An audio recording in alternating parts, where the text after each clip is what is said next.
তিনি বলিউডের রহস্যময়ী নারী। তিনি এমন এক প্রেমিকা যার প্রেম সিনে পর্দার বাইরেও ইতিহাস তৈরি করেছে। অমিতাভ বচ্চনের সঙ্গে গভীর সম্পর্ক, প্রেমে আঘাত নিয়েও তার স্ট্রং ব্যক্তিত্ব সদাই স্পটলাইটের নিচে। স্বামী মারা গেলেও এখনো স্মৃতিতে সিঁদুর পরেন তিনি। হ্যাঁ, তিনি আর কেউ নন, ভানু রেখা জেমিনি গণেশন তথা বলিউড ডিভা রেখা।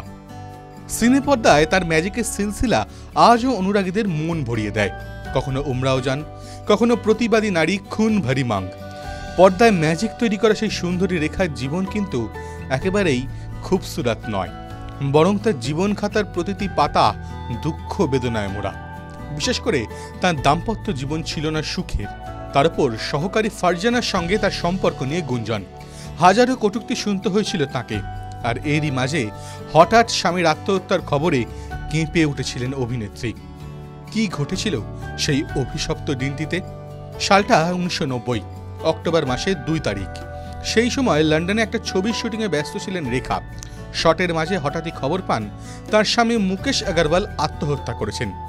শুটিং ফ্লোরেই ভেঙে পড়েছিলেন রেখা। ভাবতেই পারছিলেন না এমনটা হতে পারে। হাউ হাউ করে কেঁদে উঠেছিলেন। শুটিং ফ্লোর থেকে ছুটে বেরিয়ে গিয়েছিলেন। এক সাক্ষাৎকারে রেখা জানিয়েছিলেন, কখনো ভাবতেও পারিনি আমার সঙ্গে এটা ঘটবে।